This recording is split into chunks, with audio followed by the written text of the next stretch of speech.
Assalamualaikum warahmatullahi wabarakatuh.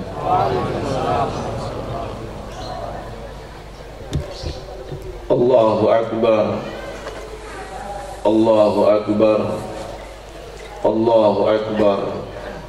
La ilaha illallah, Allahu Akbar, Allahu Akbar walillahil hamd. Innal hamdalillah hamdan katsiran tayyiban mubarakan fi kama yuhibbu rabbuna wa yarda. Asyhadu an la ilaha illallah wahdahu la syarika lah wa asyhadu anna Muhammadan abduhu wa rasuluhu sallallahu alaihi wasallam wa ala alihi wa ashabihi ajma'in wa man tabi'ahum bi ihsanin ila yaumiddin. Ya ayyuhalladzina amanu taqullaha wa qulu qawlan sadida yuslih lakum a'malakum wa yaghfir lakum dhunubakum wa may yuti'illaha wa rasulahu faqad faza fawzan 'azima. Amma ba'du. Ahibati fillah, para kekasihku karena Allah, Duyufur Rahman, para tamu Allah, para sahabat Masjid As-Salam, a'azzani Allah wa iyyakum. Semoga Allah memuliakan antum semuanya para tamu Allah. Marilah kita senantiasa menyampaikan rasa syukur serta mengucapkan pujian dan sanjungan kepada Allah Jalla wa'ala semata atas segala limpahan kenikmatan karunia-Nya yang tiada hingga, baik nikmat yang zahir maupun yang batin.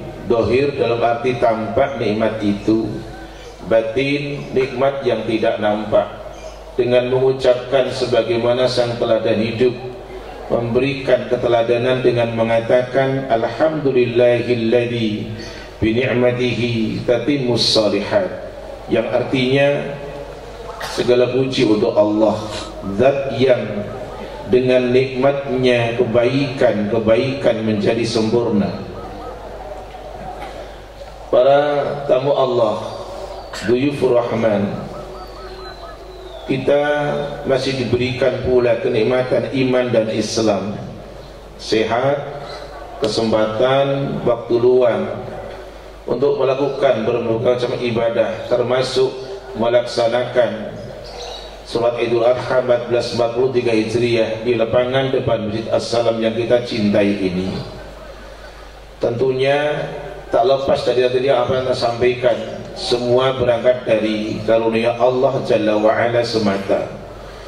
Maka di dalam ayatnya Allah Ta'ala sampaikan di surat yang ke-14, surat Ibrahim ayat yang ke-7.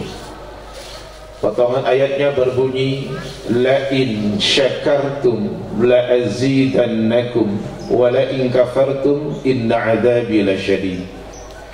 Sungguh jika kalian bersyukur, niscaya aku akan tambahkan kenikmatan itu kepada kalian, dan sungguh jika kalian kufur, niscaya azabku sangatlah keras. Kemudian salawat serta salam kita sampaikan kepada sang teladan hidup Rasulullah Muhammad SAW, seorang manusia yang mulia, Nabi terakhir yang dipilih oleh Allah Jalla wa'ala untuk menjadi rahmat bagi seluruh alam, sebagaimana dalam Quran surat yang ke-21 ayat yang ke-107, wa ma arsalnaka illa rahmatan lil alamin. Di antara bentuk rahmat yang Rasul berikan kepada kita, bahwa beliau adalah sang teladan uswah untuk kita, teladan dalam hidup, teladan dalam ibadah.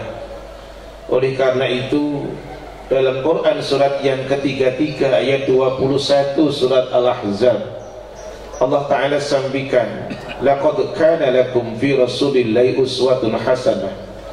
sungguh telah ada pada diri kalian, untuk kalian adalah suri teladan yang baik, teladan dalam ibadah, teladan dalam hidup muamalah, teladan dalam cari rezeki dan lain sebagainya. Allahu Akbar, Allahu Akbar, walillahil hamd. Duyufur Rahman, para tamu Allah, a'azzallahu wa iyyakum. Kaum muslimin yang menunaikan ibadah haji saat ini sebagai tamunya Allah Jalla wa Ala telah berkumpul melaksanakan wukuf di Arafah, sedang berada di Mina untuk melaksanakan Jumratul Aqabah. Mereka dengan pakaian ihramnya berasal dari berbagai belahan dunia.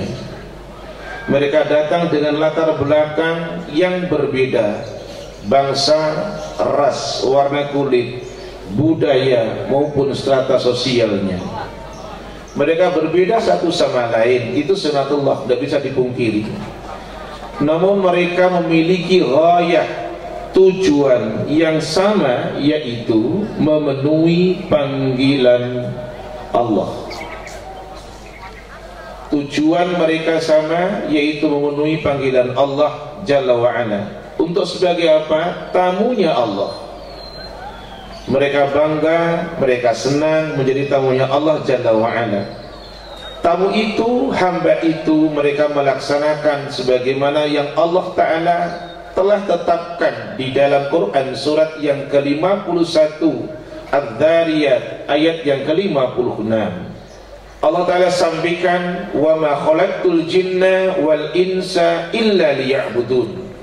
Pada pokoknya kata liya'budun, tidak kuciptakan jin dan manusia supaya mereka beribadah kepadaku. Kata ya'budun ditafsirkan oleh Ibnu Katsir dengan mengatakan yuwahhiduni, supaya mereka mengesakanku dalam ibadah. Oleh karena itu, ibadah apapun tidak diukur dengan bicara benar, tapi juga diukur bicara ikhlas. Ikhlas itu ketika mengesahkan Allah Jalla wa'ala dalam ibadah. Tidak hanya parameternya benar, benar itu mencontoh, tapi ikhlas mesti tidak bisa tidak. Para sahabat Rasulullah rahimani wa rahimakumullah, bagi kaum muslimin yang belum memiliki kemampuan menjadi tamunya Allah untuk melaksanakan ibadah haji, mereka melaksanakan sholat Idul Adha dan ibadah korban sesuai dengan kemampuannya dimanapun mereka berada. Ibadah korban yang dilaksanakan oleh kaum muslimin sebagai salah satu upaya taqarrub, mendekatkan diri mereka kepada Allah Jalla wa'ala. Deskripsi kehidupan kaum muslimin ini menggambarkan hubungan yang kuat, hubungan yang taat, kepatuhan antara orang yang beriman kepada Allah Subhanahu wa ta'ala, hubungan kecintaan kepada Allah Subhanahu wa ta'ala. Karena seorang penyair mengatakan, "Lau kana hubbuka shadiqan la ata'ta, innal muhibba liman yuhibbu muti'un." Seandainya cintamu itu jujur benar, kau pasti akan mentaati dia. Sesungguhnya orang yang mencintai kepada yang ia cintai, maka dia akan memiliki rasa taat kepada yang ia cintai. Begitulah orang yang mukmin, kuatnya kecintaan kepada Allah, dia melaksanakan ibadah haji sekalipun harus mengeluarkan biaya yang tidak ringan. Dia mesti mengeluarkan biaya untuk beli hewan korban demi melaksanakan ibadah kepada Allah, dan dia bagikan kepada fuqara dan masakin. Oleh karena itu, pada hakikatnya sholat Idul Adha dan ibadah korban sebagai satu bentuk kesadaran memenuhi perintah Allah Subhanahu wa ta'ala dengan meneladani akan Rasulullah Muhammad sallallahu alaihi wa alihi wasallam. Allahu Akbar, Allahu Akbar, walillahil hamd. Duyufur Rahman, para tamu Allah, a'azzalillah wa iyyakum. Ibadah kurban merupakan salah satu ibadah penting dalam ajaran Islam. Ibadah ini memiliki pondasi kuat dan memiliki akar sejarah panjang dalam tradisi para rasul terdahulu. Ajaran kurban dan praktiknya telah ditunjukkan secara sinergi oleh para nabi, termasuk pula oleh Rasulullah SAW. Beliau memerintahkan kepada Ali untuk melihara 100 ekor untanya. Beliau berkurban dengan 100 ekor unta. Jadi seringkali kita salah dalam memahami satu kambing untuk satu keluarga. Enggak. Kalau dia mampu 10 kambing, silahkan berkorban dengan 10 kambing di atas namakan keluarga, diri dan keluarganya. Dia mampu 100 sapi, silahkan 100 sapi untuk diri dan keluarganya. Tidak mesti dibatasi dengan 1 ekor kambing untuk dirinya dan keluarganya. Para sahabat Rasulullah, Nabi Ibrahim alaihi salam dikenal sebagai peletak batu pertama ibadah korban ini. Peristiwa penyembelihan yang dilakukan oleh Nabiullah Khalilullah alaihi salam, Ibrahim alaihi salam, terhadap putranya Ismail merupakan dasar bagi adanya ibadah korban. Ibrahim alaihi salam dengan penuh iman, keikhlasan, cintanya kepada Allah semata bersedia untuk menyembelih putra tercinta yang ia sayangi. Kemudian Ismail alaihissalam semata-mata memenuhi pula akan perintah Allah Subhanahu wa taala. Peristiwa yang mengharukan ini, peristiwa yang di luar nalar ini, peristiwa yang hanya mengedepankan kecintaan kepada Allah taala semata, peristiwa yang hanya mengedepankan rasa taat dan kepatuhan, dilukiskan dengan indah Allah Ta'ala dalam Al-Quran surat yang ke-37 As-Saffat ayat yang ke-102. Sebenarnya dimulai dari ayat yang ke-102 Ibrahim alaihissalam. Anda bacakan di 102 nya saja.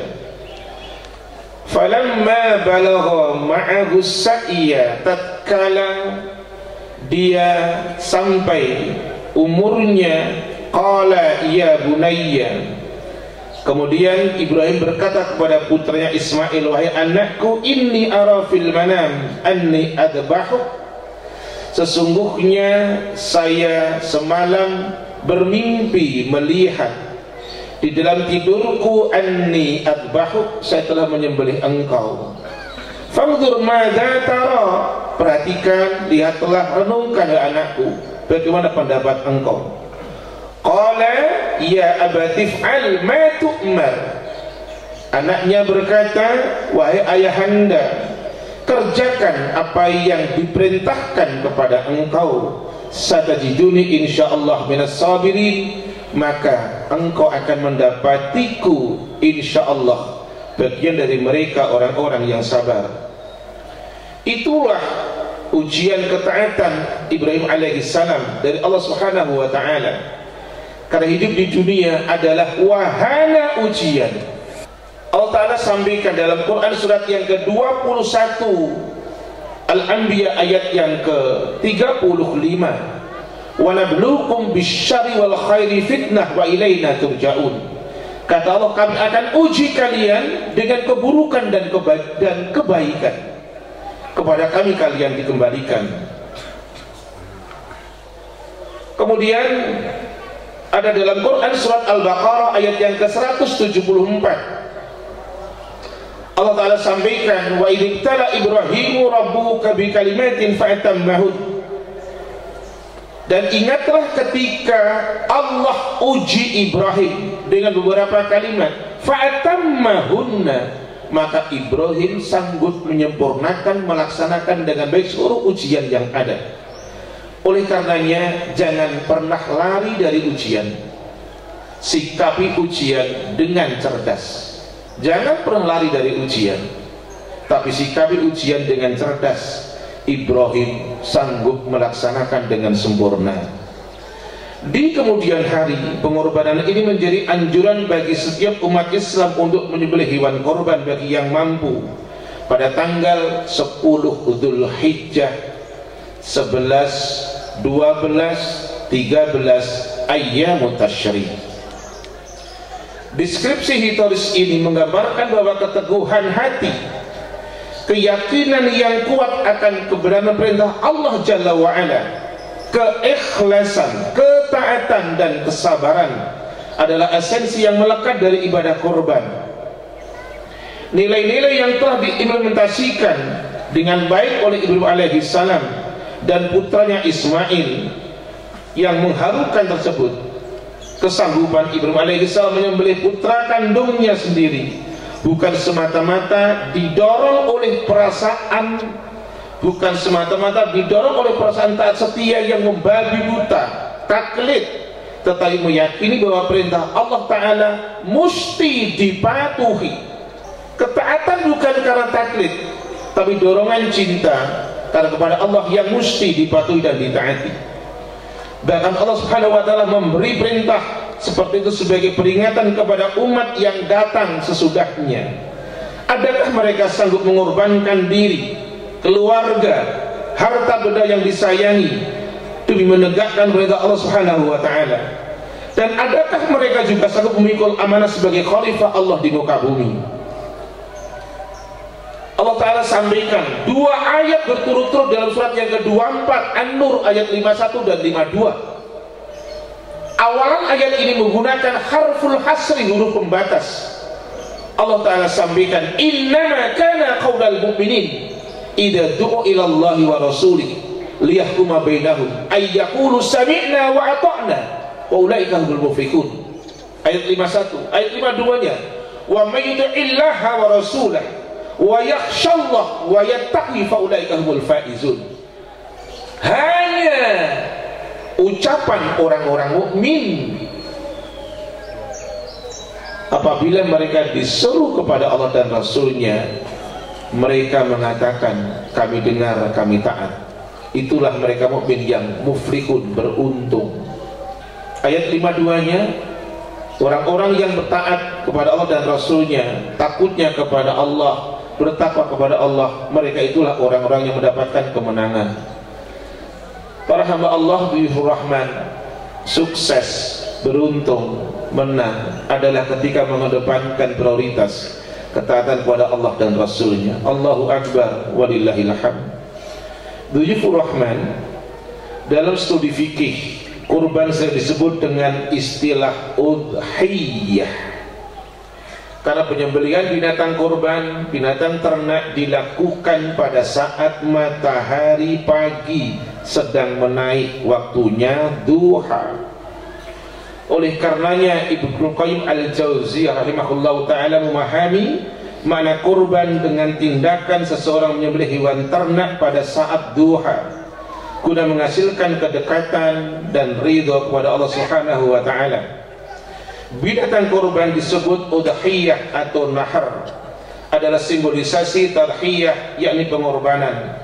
Baik udhiyah maupun tadhiyah posisinya sama sebagai ibadah untuk mendekatkan diri kepada Allah Subhanahu wa ta'ala, taqarruban wa qurbanan.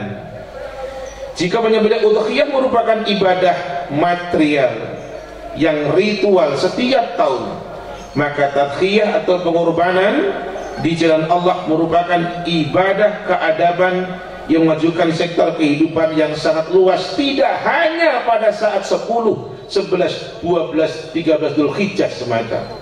Dalam setiap saat pengorbanan adalah bukti kecintaan yang harus kita lakukan. Dalam ibadah kurban, nilai yang paling esensial adalah sikap batin berupa kecintaan, keikhlasan, ketaatan dan kejujuran. Tindakan lahiriah yang penting. Kalau memang muncul dari niat yang tulus, kecintaan yang tulus akan melahirkan sikap taat.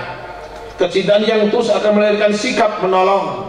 Kecintaan yang tulus akan melahirkan sikap berkorban. Maka tidak heran tadi Anda sampaikan sebuah syair, "Lau kana hubbuka shadiqan la'ata'tah, innal muhibba liman yuhibbu muti'un." Atau Anda tunjukkan sebuah ungkapan disampaikan oleh orang ulama salaf. Dia adalah Fadilatul Syekh Abdul Aziz Said Fathun Nada di dalam kitabnya Al-Adabul Islamiyah Al-Muratabah Al-Khurufil Hijaiyah. Beliau sampaikan al-muhibbu haqiqah, pecinta yang sejati, la yumkinu ayyasiya mahbubah, dia tidak mungkin mendurhakai akan kekasihnya. Dan pecinta sejati tidak mungkin pula dia akan melakukan sesuatu yang dibenci oleh kekasihnya. Ibadah kurban bukan hanya mementingkan tindakan lahiriah berupa menyedekahkan hewan ternak kepada orang lain, terutama fakir miskin, tetapi yang lebih penting adalah nilai ketulusan guna mendekatkan diri kepada Allah Subhanahu wa taala, keikhlasan. Yang ayatnya tadi Anda baca pada rakaat yang kedua di surat Al-Bayyinah, ayatnya ayat yang ke-5, wa ma umiru illa liya'budullah mukhlishina lahuddin. Allah Subhanahu wa taala memperingatkan bahwa yang betul-betul membuahkan kedekatan kepadanya, kurban, bukanlah fisik hewan kurban, bukan pula daging dan darahnya, melainkan nilai takwa, keikhlasan yang ada dalam jiwa si pengkorban. Dalam Quran surat yang ke-22 ayat yang ke-37 Allah Ta'ala sampaikan, la yanalallahu luhumuha wala dima'uha walakin yanalahu taqwa minkum. Tidak akan pernah sampai dagingnya, darahnya dari kalian, akan hewan sembelihan, akan tetapi yang sampai adalah ketakwaan dari kalian kepada Allah Subhanahu wa taala.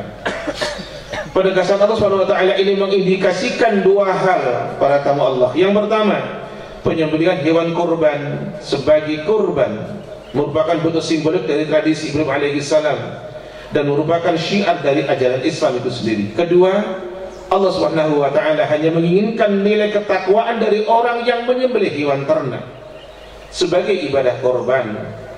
Indikasi ini sejalan dengan sabda Rasulullah SAW di mana dikeluarkan oleh Imam Bukhari dan Imam Muslim. Rasul sampaikan, innallaha la yanzuru ila suwarikum wa amwalikum walakin Allah yanzuru ila qulubikum wa a'malikum.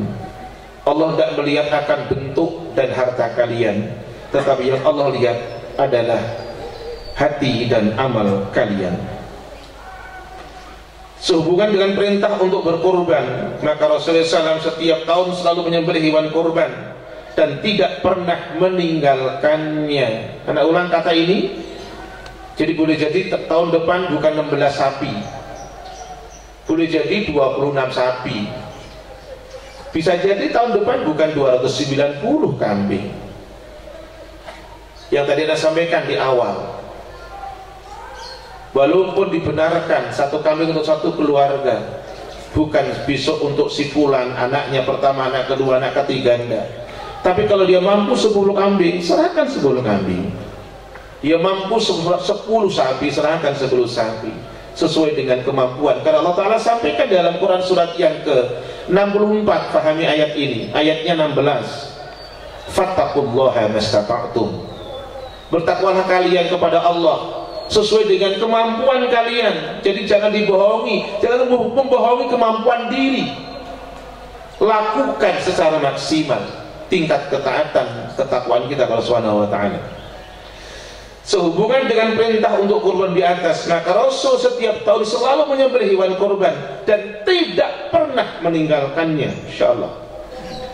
Meskipun dari sisi ekonomi beliau termasuk orang yang menjalani hidup sederhana, tidak memiliki rumah yang indah layaknya lingkungan kanan kiri dua belakang Masjid As-Salam.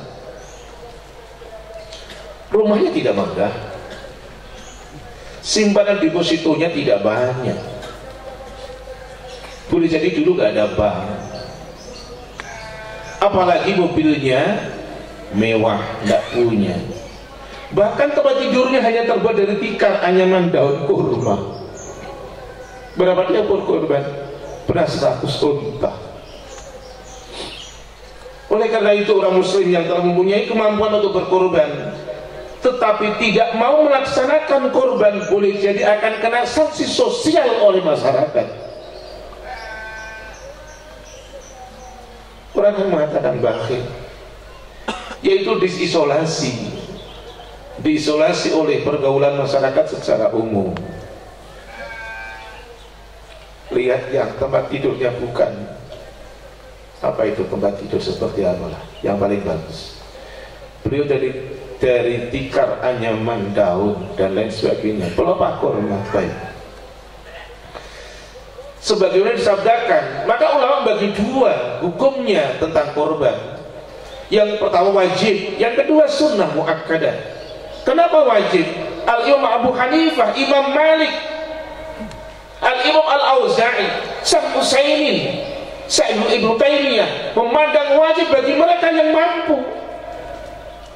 Walaupun Al-Imam Asy-Syafi'i dan para pengikutnya memilih akan sunnah muakkadah. Hadis yang mereka pakai untuk mewajibkan dirinya untuk berkorban ketika memiliki kemampuan adalah Rasulullah SAW sampaikan hadis yang dikeluarkan oleh Al-Imam Ahmad dan Ibnu Majah dari sahabat Abu Hurairah, semoga Allah meridainya. Rasul bersabda, man kana lahu sa'ah, siapapun yang memiliki kemampuan dia, walam yudah, tapi dia tidak berkorban, fala yaqrubanna musallana, jangan dekati tempat ibadah kami. Maka mereka mengambil hujjah, beristibat dengan dalil ini, mewajibkan untuk berkorban, walaupun jumhur ulama adalah memilih yang sunnah muakkadah. Allahu Akbar, Allahu Akbar walillahil hamd. Kalau ibadah kurban dilaksanakan dengan ikhlas demi mengharap ridha Allah Subhanahu wa taala, akan memberi hikmah dan manfaat bagi pelaku yang ada, baik di dunia maupun di akhirat. Yang pertama adalah ziyadatul imani wat taqwa, bertambahnya, meningkatnya keimanan dan ketakwaan. Ibadah kurban dilaksanakan oleh orang muslim dan melatih kepatuhan dan kepasrahan secara totalitas. Orang yang dekat kepada Allah dengan memulai predikat muqarrabin, muttaqin, mendapat kemuliaan dan kebahagiaan dunia dan akhirat. Yang kedua adalah tadghirul bahimiyah, membersihkan diri dari sifat kebinatangan, al-bahaim. Yang pertama ziyadatul iman wa taqwa, endingnya kemuliaan dunia akhirat. Yang kedua tathhirul bahimiyah, membersihkan jiwa al-bahaim, kebinatangan. Pada saat hewan kurban jatuh ke bumi pada tanggal 10, 11, 12, 13, sifat bahaim mestinya pula sirna. Apakah itu sifat rakus namanya, serakah, kejam, penindas, maupun sifat-sifat yang lain. Allahu Akbar, Allahu Akbar walillahil hamd. Yang ketiga at-tarahum wat ta'awun, menanamkan rasa kasih sayang, tolong menolong, care, empati kepada sesama. Ibadah kurban dalam Islam tidak sama dengan persembahan dalam agama lain, offering. Islam tidak memerintahkan pemujaan, Islam tidak memerintahkan persembahan, tapi Islam adalah memerintahkan untuk menyembelih hewan kurban sebagai simbol kepatuhan, ketaatan, kecintaan kepada Allah Subhanahu wa taala, dan agar dagingnya diberikan kepada mereka, orang-orang yang membutuhkan, sebagian untuk saibul kurban, kemudian fuqara, masakin dan yang lain, sehingga timbul rasa empati dengan memberi. Ukhuwah Islamiyah akan terjadi di antara sesama. Yang keempat adalah melatih diri sakhiyun derma, basitul yadain, tangannya dibuka bukan digenggam. Hikmahnya as-sakhiy, munculnya rasa derma. Basitul yadain, tangannya dibuka, bukan at-tabdzir, bukan mubadir, enggak, tetapi adalah rasa empati tadi, at-tarahum wat ta'awun. Ibadah kurban dilakukan setiap tahun secara berulang-ulang, sehingga orang yang beri kurban terbiasa untuk berderma kepada orang lain. Oleh karena itu, sahabat Rasulullah SAW rahimani wa rahimakumullah, di akhir khutbah ini dengan penuh khusyuk dan tadarru kita berdoa, marilah kita memunajat kepada Subhanahu wa taala, semoga perjalanan hidup kita senantiasa terhindar dari segala keburukan yang menjerumuskan diri kita umat Islam. Semoga dengan doa ini pula kiranya Allah Subhanahu wa taala berkenan menyatukan kita di dalam kebenaran akan agamanya, memberi kekuatan lahir dan batin untuk senantiasa mengedepankan kecintaan kita kepada Subhanahu wa taala.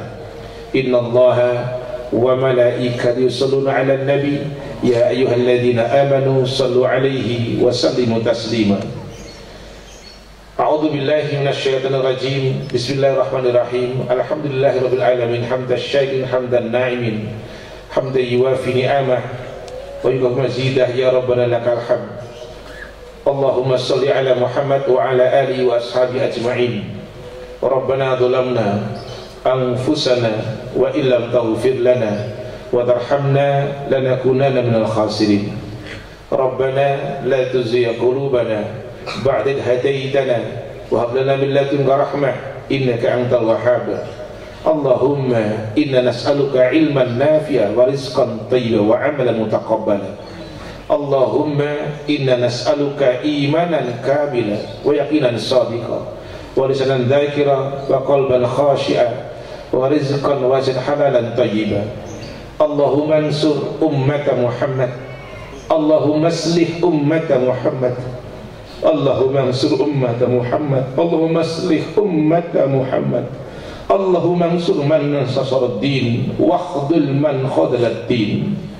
Waj'al baladana Indonesia hadhihi baldatan tajri fiha ahkamuka wa sunnah rasulika sallallahu alaihi wasallam. Rabbana taqabbal minna innaka antas samiul alim wa tub alaina innaka tawwabur rahim. Rabbana atina fid dunya hasanah wa fil akhirati hasanah wa qina adzaban nar. Allahumma ighfir lana wa lil walidayna wa lil mu'minina yawma yaqumul hisab. Rabbana atina fid dunya hasanah وفي الآخرة وقنا عذاب النار والحمد لله رب العالمين. السلام عليكم ورحمة الله وبركاته.